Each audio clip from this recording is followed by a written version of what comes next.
듣겠습니다.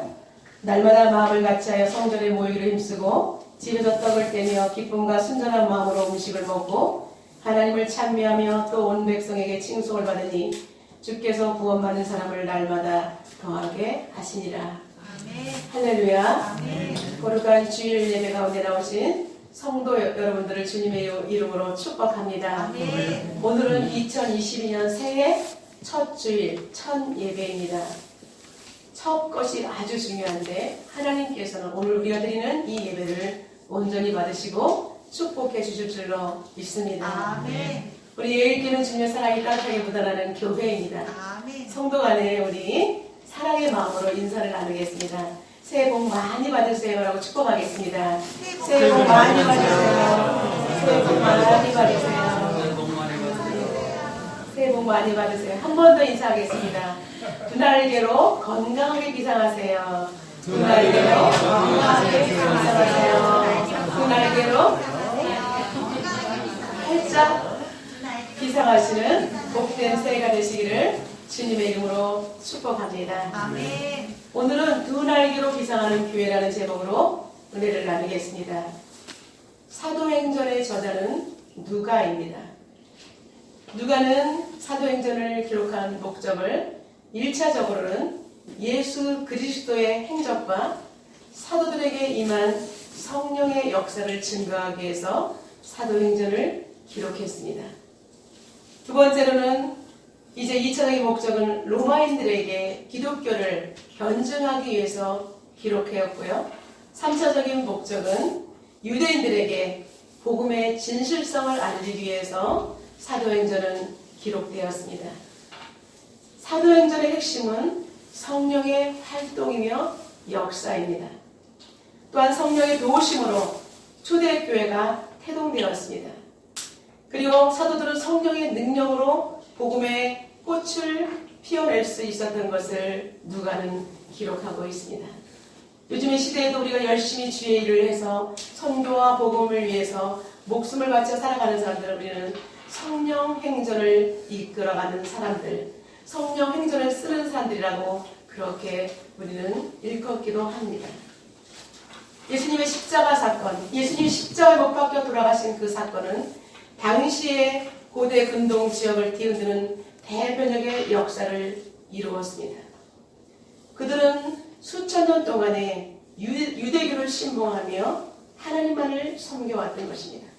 근데 어느 날 목수의 아들이 나타나 자신이 메시아이며 자신은 하나님의 아들이라는 엄청난 자신들이 믿고 있는 교리와 상반되는 이야기를 하고 다닙니다. 근데 함부로 할 수 없었던 것은 예수님에게는 기적과 이적의 역사가 나타났기 때문입니다. 아무것도 없는 가운데 물고기 2마리와 떡 5개를 가지고 5,000명을 먹이고도 남는 역사가 일어납니다. 사람들은 깜짝 놀랍니다. 도대체 이 사람이 누군가? 나는 하나님의 아들이다. 그죠? 그렇게 말씀할 때 사람들은 긴가 민가. 우리가 믿었던 유대교에서는 하나님만 메시아가 온다고 그랬는데 그들은 굉장히 혼란스러웠습니다. 그런데 어느 날 예수님께서는 3년이 끝나갈 무렵에 불현듯 이제는 자신이 죽어야 한다는 것입니다. 예루살렘에 올라오셔서 십자가를 지고 유대인들에 의해서 십자가에 처참하게 죽고 말았습니다. 예수님을 따랐던 제자들의 낙심은 이루 말할 수 없었을 것입니다. 예수님은 그 당시에 가장 죄인 중에 가장 극형한 그 죄인이 더 이상 참담할 수 없는 그 형이 뭐냐면 십자가형이었어요. 예수님은 하나님의 아들이라 했는데 그 십자가에 철저하게 처참하게 무너지고 말았던 것입니다. 그렇기 때문에 예수님의 십자가를 보면서 사람은 두 가지 불가 있었던 것입니다. 예수님의 십자가를 보면서 꼴 좋네, 자기가 하나님의 아들이라더니 결국은 저렇게 되었네 라고 쯧쯧하면서 욕을 하고 침을 뱉었습니다. 그러나 예수님의 십자가에 달리는 사건을 통해서 그 옆에 있었던 많은 사람들 그리고 이방인들이 예수님을 현장에서 하나님의 아들이었음을 목격했습니다. 무덤을 지키는 자들, 백부장 그리고 많은 사람들이 과연 이 사람은 하나님의 아들이었다라고 그들은 가슴을 치면서 예수 그리스도를 자신들의 주와 구원자로 믿게 되었다는 사실입니다. 시국이 불안정한 가운데 예수님을 못 박은 대제사장들과 바리새인들은 더욱더 탄압의 정치를 펼치게 되었습니다. 예수님을 십자가에 못 박고 사람들의 민심이 혼란스러울 때 더욱더 유대교를 탄탄하기 위해서 그들은 아주 샅샅이 예수 믿는 자를 잡아 가두기 시작했던 것입니다. 이럴 때 예수님을 따르던 수많은 무리들은 다 흩어졌습니다. 한순간에 쏜살같이 다 꼬리를 감추고 말았습니다. 70명 이런 사람들도 다 흩어졌어요. 예수님의 11명의 제자들은 어디 갔을까요? 더러는 시골로, 더러는 고기잡이로 자신들의 본업으로 돌아가면서 터덜터덜 패배자의 마음으로 돌아갔던 것입니다. 그러나 힘없고 세상에서 가장 하류로 여겨졌던 여인들이 예수님의 부활의 사실을 목격하고 오히려 제자들에게 가서 이야기를 합니다. 그러나 제자들은 들어와서 무덤에 들어와서도 보고도 믿지 않고 과연 그럴까? 부활의 사실을 제자들도 그렇게 긴가민가했습니다. 근데 엠마오로 가던 두 제자가 예수님이 나타나셔서 예수님께서 말씀을 풀어주실 때 뜨거운 성령의 역사를 체험하고 다시 돌아와서 제자들은 한자리에 모였습니다. 그 자리에 예수님께서 찾아오셨습니다. 그들은 부활의 소식, 예수님이 살아나셨다, 살아계실 때 나는 부활할 거다, 이 두 가지를 분명히 알고 있었음에도 불구하고 그들은 믿지 못하고 여전히 의심했었습니다. 그러나 살아계신 하나님, 예수님이 자신들이 모여있는 곳에 예수님이 문이 닫혔는데 호련듯이 딱 들어오셨습니다. 벽을 타고 들어오셨을 때에 그들은 깜짝 놀랐습니다. 예수님께서는 너희들에게 평강이 있을지어다 라고 두려움에 떠는 그들을 위로하셨습니다. 그러면서 나는 살아났다, 내가 약속대로 살아났다라고 말씀을 하고 있습니다. 제자들은 다시 부활의 소식을 듣고 정말로 이제 예수님이 살아나셨네 라고 다시 믿게 되었습니다. 그들은 다시 살아나신 예수님을 뵙게 되자마자 이제 그동안 움츠러들었던 사명의식이 회복되는 자리에 다시 서게 되었던 것입니다. 이러한 예수님이 부활하신 사실, 예수님이 하나님의 아들이라는 사실을 목격한 제자들은 4명, 마태, 마가, 누가, 요한은 예수님에 대해서 예수님께서 이제 나타나셔서 마지막 유언처럼 남기신 이야기들을 각자의 의견대로 우리에게 오늘 말씀하고 있습니다. 마태는 마태복음 28장 18절과 20절에 이렇게 생생하게 기록하고 있습니다. 이 땅의 모든 당신의 제자들에게 지상 명령인 모든 사람으로부터 제자를 삼아 아버지와 아들과 성령의 이름으로 세례를 주고 예수님이 가르쳐 주신 것들을 모든 사람들에게 가르쳐 지키게 하라라고 말씀을 했습니다. 그리고 내가 세상 끝날까지 너희와 항상 함께 있을 것이다라는 예수님의 약속까지 마태는 생생하게 기록하고 있습니다. 아멘. 여러분, 현 시대를 살아가는 우리들에게 이 마태의 이 놀라운 말씀은 우리에게 힘이 되고 능력이 되는 줄로 믿습니다. 아멘. 이제 마가복음 16장 15절과 16절을 통해서 너희는 온 천하에 다니며 만민에게 복음을 전파하라. 믿고 세례를 받는 사람은 구원을 얻을 것이요 믿지 않는 사람은 정죄를 받으리라 라고 복음의 엑기스를 기록해 놓았습니다. 여러분, 우리가 복음을 전할 때 믿는 자는 구원을 받지만 믿지 않는 자는 반드시 심판을 피하지 못한다라고 말씀하고 있습니다. 이제 누가복음 24장 46절과 47절을 통해서 그리스도가 고난을 받고 제3일의 죽은 자 가운데서 살아날 것과 또 그의 이름으로 제3을 받게 하는 회개가 예루살렘에서부터 시작하여 모든 족속에게 전파될 것이 기록되었으니 너희는 이 모든 일의 증인이라 라고 증인의 삶을 선포했습니다. 사랑하는 성도 여러분, 저와 여러분은 예수 그리스도와 죽으심으로 말미암아 그것이 예루살렘으로부터 모든 족속 이방인 우리에게까지 복음이 전파되었다는 우리는 그리스도의 증인의 삶을 살아야 하는 것입니다. 아멘. 그 십자가 2000년 전에 그 십자가의 사건이 어떻게 현 시대를 살아가는 우리에게 생명의 복음으로 믿어진다는 이것이 놀라운 하나님의 역사라는 것입니다. 아멘. 그리고 누가는 하나 더 붙여서 우리에게 하나님의 약속을 말씀하십니다. 너희에게 내가 이제 하나님께서 약속하신 성령을 보내리니 하나님 위로부터 능력이 너희들에게 입혀질 때까지 이 성에 머물라라고 말씀하고 있습니다. 인간적인 모습으로는 세상에 나가면 실패하기 때문에 하나님의 능력을 덧입을 때까지 내가 약속한 것, 내가 아버지 앞에 가서 받아서 부을 때까지 잠시 기다리라라고 예수님께서는 말씀하셨습니다. 예수님께서 이 땅에 공생애를 하실 때도 세례 요한을 통해서 세례를 받으실 때 혼자 바로 시작한 것이 아니라 성령이 비둘기같이 어깨에 내리고 하나님의 하늘 문이 열리면서 하나님의 음성이 들렸으면 이는 내 사랑하는 아들이요 내가 기뻐한다라고 말씀하셨습니다. 하나님으로부터 위임받고 성령을 통하여서 예수님이 이 땅에서 사역을 시작했던 것입니다. 그렇기 때문에 요한은 또 우리에게 이렇게 말합니다.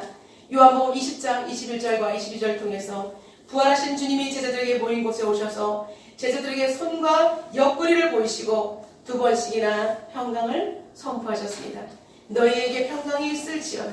아멘. 너희에게 평강이 있을지어다. 아멘. 아버지께서 나를 보내신 것 같이 나도 너희를 보내노라.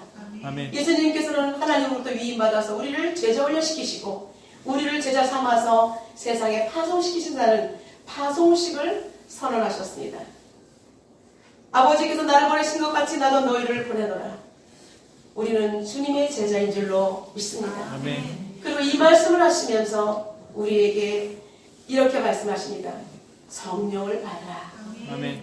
여러분 우리는 그리스도의 제자라면 성령을 받고 성령을 통하여 성령대로 우리는 사역을 해야 하는 것입니다. 아멘. 제자들은 도망자로 있었던 사람들입니다. 그러나 예수님께서 나타나실 때 이 말씀, 두 가지 말씀, 제자 삼는 것과 성령을 받으라는 이 말씀을 지키고 그 자리에 머물러서 오순절 마가다락방에서 그들은 전혀 오로지 기도에 힘썼던 것입니다. 그렇게 하나님께서 하늘문이 열리시고 각자 성령의 불이 각 사람의 머리 위에 임했다라고 말하고 있습니다. 성령의 뜨거운 체험을 한 제자들은 이제 예전의 사람이 아닙니다. 비겁한 사람이 아니고 두려움에 떨고 숨어있는 자들이 아니라 본업만을 첩자하는 사람이 아니라 이제는 그리스도의 제자로서 당당하게 성령을 통하여서 사역하겠다라고 결단했던 것입니다. 그들은 완전히 변화되어서 이제는 더 이상 두려워하거나 사람들에게 목숨을 구원하지 않았습니다. 당당하게 나는 그리스도인이다. 나는 그리스도인이다. 라고 외치고 복음을 선포했던 것입니다. 사람들이 많이 모이는 길거리에 되고 이제 대놓고 너희들이 십자가에 못 박은 예수를 하나님이 살리셨다. 내가 부활의 증인이다. 우리가 이 일의 증인이라 라고 사도행전 2장 32절을 통해서 강력하게 선포했습니다. 여러분 삶의 현장 가운데 나는 부활하신 예수님을 만났다라고 그렇게 당당하게 믿지 않은 동료들에게도 이야기할 수 있는 참 그리스도인이 되시기를 주님의 이름으로 축원합니다. 그리고 베드로는 이렇게 말합니다. 하나님이 오른손으로 예수님을 높이시매 그가 약속하신 성령을 아버지께 받아서 너희가 보고 듣는 이것을 부어주셨느라고 성령의 사역을 시작했던 것입니다. 그리고 베드로는 거침없이 더욱더 설교를 이어갑니다. 그런즉 이스라엘 온 집은 확실히 알지니 너희가 십자가에 못 박은 이 예수를 하나님이 주와 그리스도가 되게 하셨느니라 라는 불같은 설교를 쏟아냈습니다. 여러분 주가 뭐예요? 나의 주님 구원자. 그리스도가 뭡니까? 왕, 제사장, 선지자의 상중직을 말하는 것입니다. 그러자 그들이 이 말씀을 듣고 마음이 찔리기 시작합니다. 여러분 성령의 역사가 임하면 우리가 아무리 어눌하게 말해도 성령께서는 그들의 심령, 죄의 문제를 찔러내기 시작하는 것입니다. 하나님의 말씀을 듣고도 여전히 마음이 뜨겁지 않거나 날마다 대면대면한 사람은 문제가 있는 것입니다. 하나님의 말씀을 사모하면 말씀이 빛처럼 뚫고 들어가는 것입니다. 아멘. 말씀이 빛처럼 우리 심령을 관통하면 우리는 변화되지 않은 것은 마귀의 자녀이기 때문에 변화가 되지 않은 것입니다. 아니면 나의 자아가 너무 강해서 말씀 따라 나 따로 여러분 그러나 그들은 예수님을 십자가에 못 박은 그런 죄인들임에도 불구하고 베드로의 이 폭발적인 성령의 설교를 듣고 마음이 찔렸다는 것입니다. 저와 여러분 오늘도 말씀 앞에서 마음이 찔려야 되는 것입니다. 내가 죄인입니다. 하나님 어떻게 오셨습니까? 내가 죄인이었는데 몰랐습니다. 말씀이 우리를 찔러야 되는 거예요. 근데 말씀이 옆 사람을 찔른다? 여러분 그 사람은 잘못된 것입니다. 내가 먼저 찔려야 해요. 내가 먼저 말씀이 찔릴 때 내가 문제다라고 하나님께서 말씀하시는 그 말씀 앞에 우리는 무릎을 꿇어야 되는 것입니다. 그들은 형제들아 우리가 어찌할꼬 형제라고 말합니다. 원수 사이였잖아요. 예수 믿고 난 유대교 믿었던 원수였잖아요. 잡아 죽이려고 했잖아요. 찾아다녔잖아요. 그런데 설교를 듣더니 바뀝니다. 형제들아. 여러분 형제는 뭐예요? 피를 같이 나는 사람들 아닙니까? 그리스도의 피를 나는 사람들이잖아요. 형제들아 우리가 어찌할꼬. 그러자 그들이 무릎을 그 앞에 사도들 앞에 무릎을 꿇습니다. 그러자 베드로가 말합니다. 너희가 회개하여 각각 예수 그리스도의 이름으로 세례를 받고 제사함을 받으라.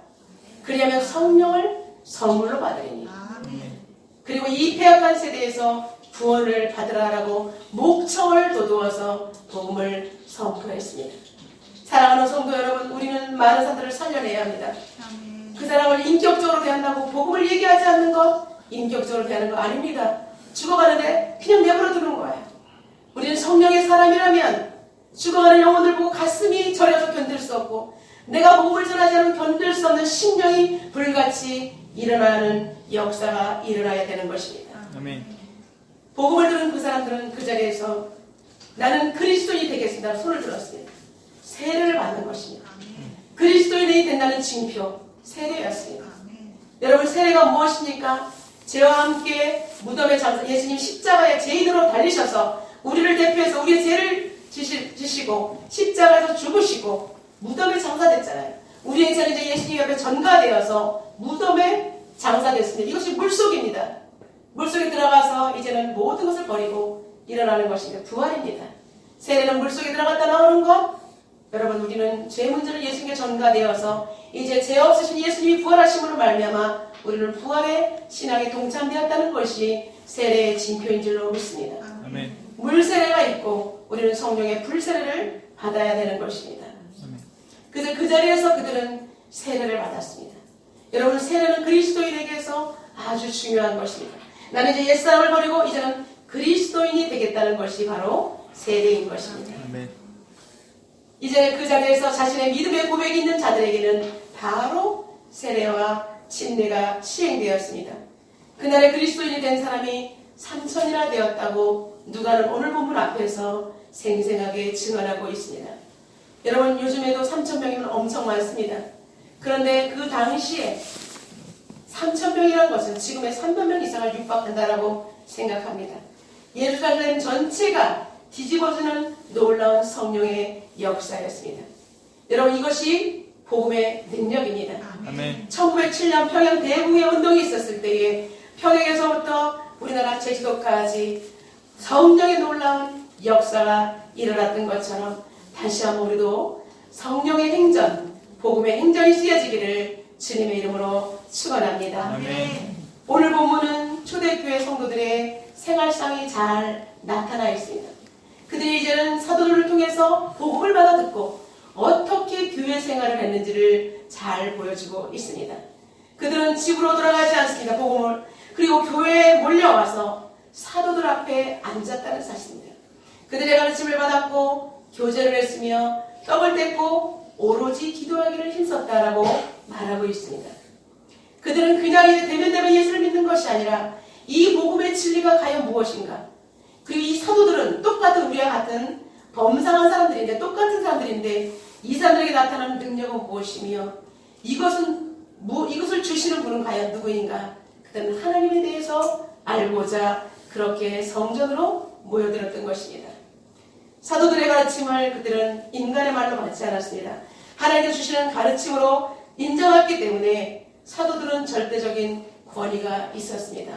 하나님 말씀을 우리가 설교할 때 나를 찌른다, 나를 대신해서 겨냥한다 이렇게 생각하는 일이 없기를 주님의 이름으로 축원합니다. 하나님 말씀은 다수를 향하는 것이지 어느 개인한테 사적인 감정을 찌르는 것은 없다는 것입니다. 아멘. 하나님 앞에 하나님 말씀이 임할 때 내가 찔리면 하나님께서 나를 특별히 사랑한다는 생각으로 하시고 말씀을 받아들이시기를 주님의 이름으로 축원합니다. 아멘. 교제 두 번째는 단순히 친교만을 위하는 것이 아니고 물질적, 정신적인 참여와 함께 이제는 협력을 했다는 것입니다. 교회 그냥 여전히 구경꾼처럼 예배만 드리고 싹 도망치는 거 아닙니다. 교제하면서 형제를 돌아보면서 서로가 같이 형편을 살피면서 진짜 공동체의 멤버가 되는 것입니다. 그들은 이제 무리가 아닌 주님의 제자 반열에 쓰기 위해서 열정을 쏟아내었던 것입니다. 세 번째로 떡을 떼는 것은 성찬과 그리고 보통 먹는 식사를 일반적으로 지칭하는 것입니다. 먼저 성찬은 주님의 살과 피를 나누는 예수님의 십자가의 보혈의 피를 잊지 않겠다.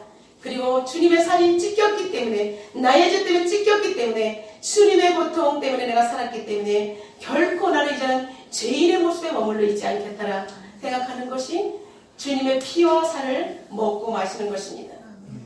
그리고 이제 이웃들 우리 교회 성도들 관계도 잘 형성하고 교회 공동체 멤버들과도 사랑하며 나누는 아름다운 모습은 십자가의 모습을 종과 행의 아름다운 모습을 연상케 합니다. 네 번째로 오로지 기도에 전념했다는 것은 초대교회의 아주 가장 중요한 요소 가운데 하나입니다. 여러분 오늘도 우리가 교회가 많이 있습니다. 교회가 기도로 성령 충만하지 않으면 교회가 아무리 건물이 큰다 할지라도 그것은 더 이상 교회가 아닙니다. 그러나 교회가 작다 하더라도 하나님 앞에서 온전히 주님께서 역사하시도록 기도하며 성령께서 이끌어 가시는 교회는 작지만 큰 교회인 줄로 믿습니다. 아멘. 초대교회는 오직 성령의 역사로 점점점 부흥해가기 시작했습니다. 하나님께서는 이 초대교회 성도들과 사도들에게 폭발적인 성령을 쏟아 부었습니다. 마치 우리나라에 복음이 증거되어 복음의 불길이 타오르던 60, 70년대에 그리고 80년대를 연상케 합니다. 60, 70년대에 복음을 받아들인 사람들이 여기 있지 않습니까?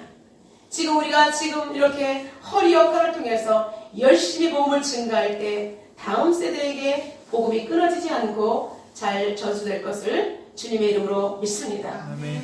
이제 사도들에게는 각종 질병 있는 자들, 귀신 들린 자들, 영적으로나 육적으로, 정신적으로 문제가 있는 사람들이 몰려옵니다. 그 예수 그리스도의 이름으로 명하노니 떠나갈지어다 선포하면 귀신이 떠나가고 질병이 낫고 놀라운 하나님의 역사가 있었습니다. 이러한 기적과 표적을 본 사람들은 모두가 하나님을 두려워했습니다. 여기서 두려워했다는 것을 원어에는 모든 혼에게 두려움이 임했다라는 것입니다.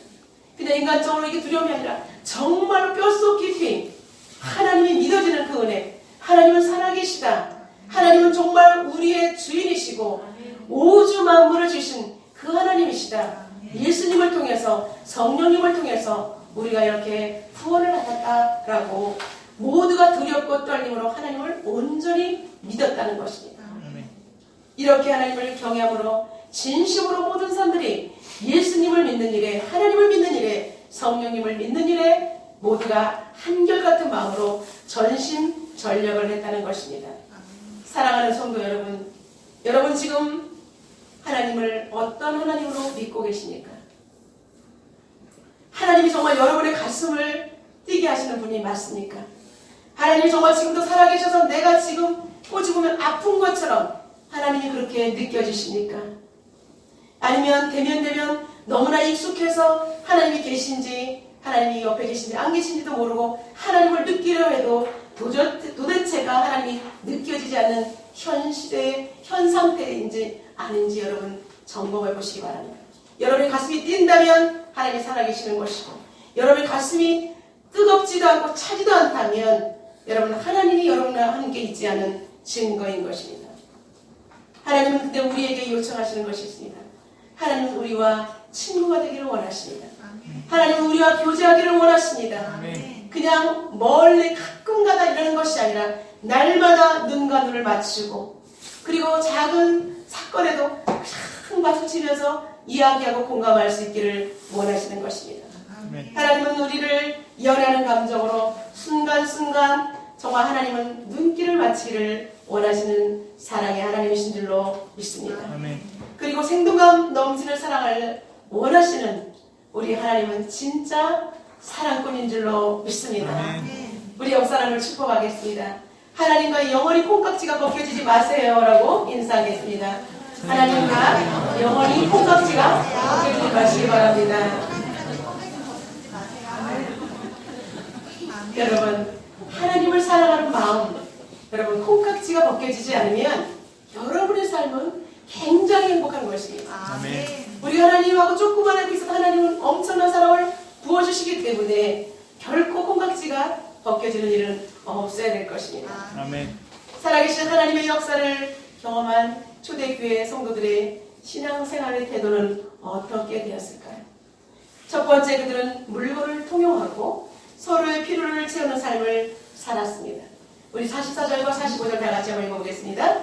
믿는 사람이 다 함께 있어 모든 물건을 통용하고 또 재산과 소유를 팔아 각 사람의 필요를 따라 나눠주며. 아멘. 초대교회 사람들은 예수님을 뜨겁게 믿자마자 그들은 순수한 마음에서 서로 성도 성호 간에 이제 나누기 시작했습니다. 많이 있는 사람은 없는 사람들을 돕기 위해서 교회 공동체 앞에 그거를 갖다 놓았습니다. 직접 전달해주면 그 사람이 괴로움을 내가 그냥 왜 이렇게 부끄러움을 당할 수가 있잖아요. 그러나 교회 앞에 갖다 놨을 때 누가 갖다 놓은지 모르니까 사도들이 나눠줄 때 여러분 그 받는 사람은 그리고 수치심을 느끼지 않을 수 있었기 때문에 이런 방법을 취했던 것입니다. 이것이 진정한 나눔이며 배려이며 사랑인 줄로 믿습니다.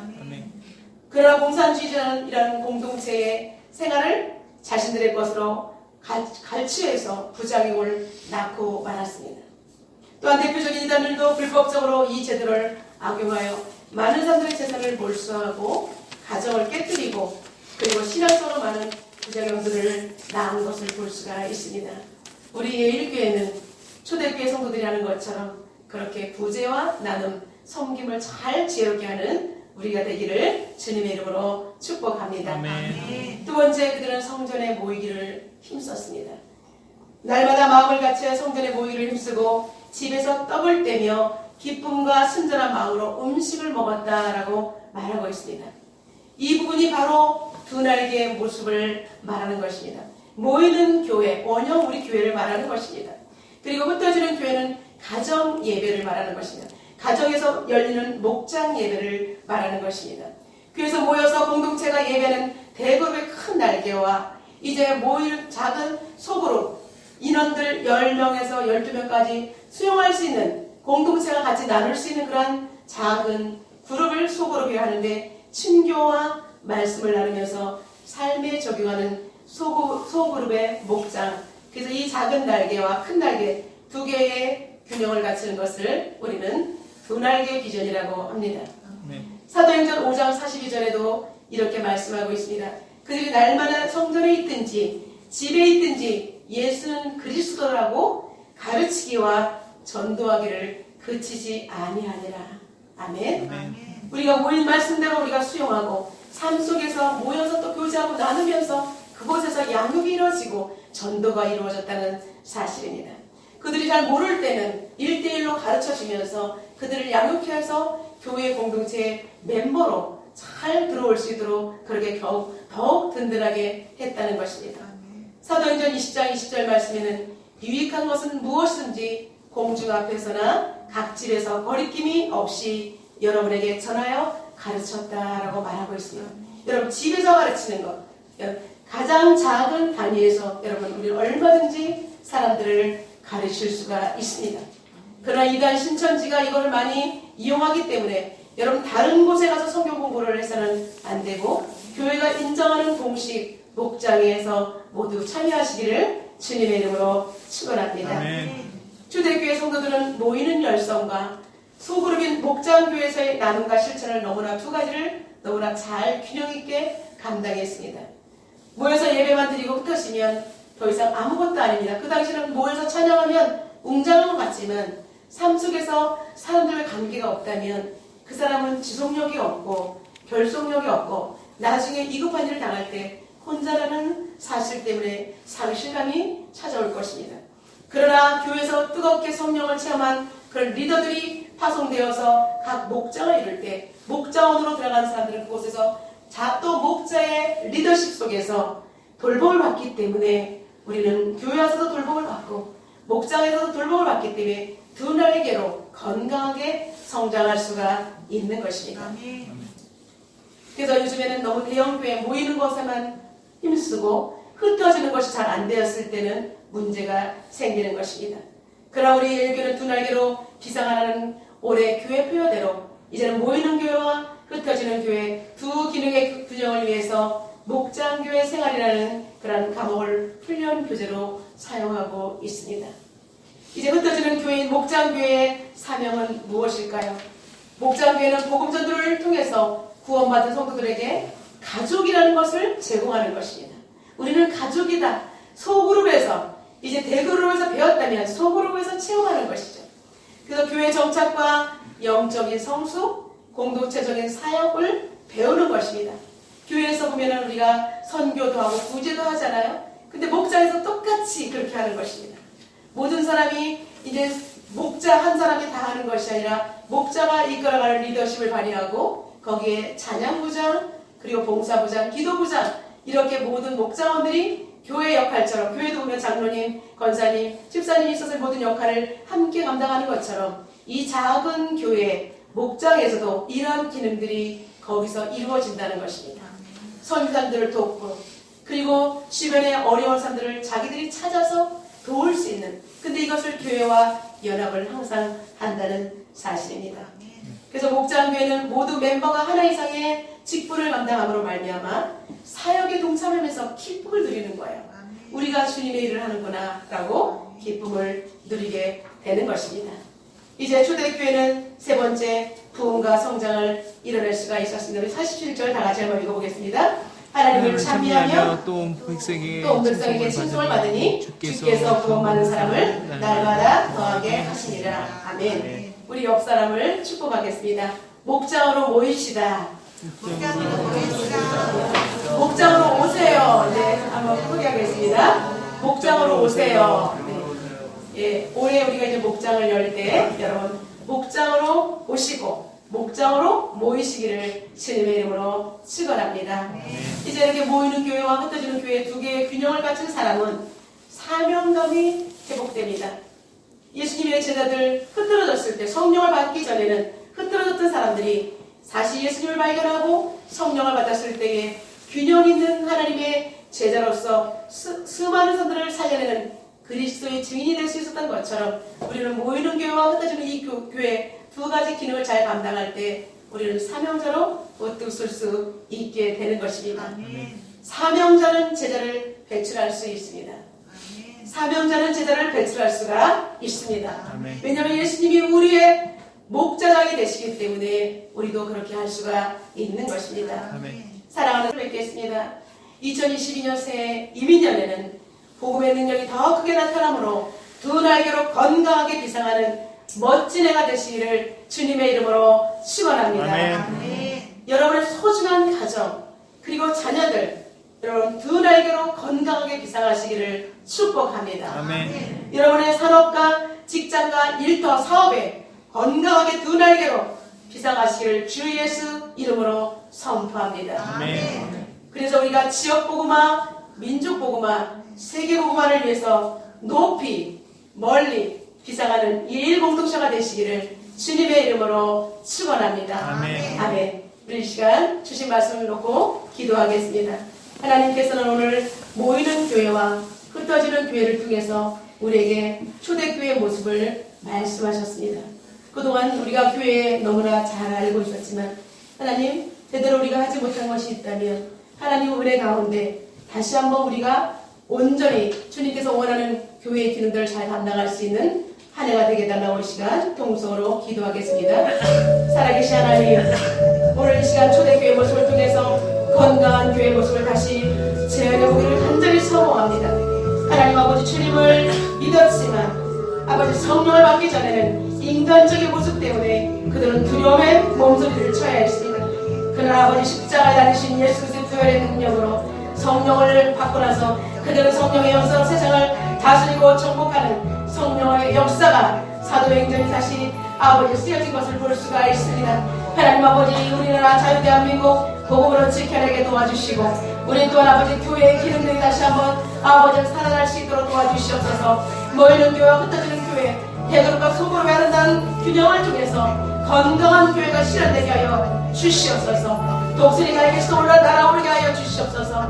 하나님, 교회를 통해서 일하시기를 원하시는 하나님, 우리가 훈련을 통해서 목장교를 통해서 하나님이 원하시는 건강한 교회가 되게 하시며 성도들의 가정이 비상할 수 있도록 도와주시고 성도들의 직장이 비상할 수 있도록 하나님과 함께하여 주시옵소서. 초대교회의 역사가 다시 씌어지기를 원하며 하나님 이것 가운데 성령의 행전이 날마다 씌어질 수 있도록 오 하나님 기름 부시고 축복하여 주시옵소서.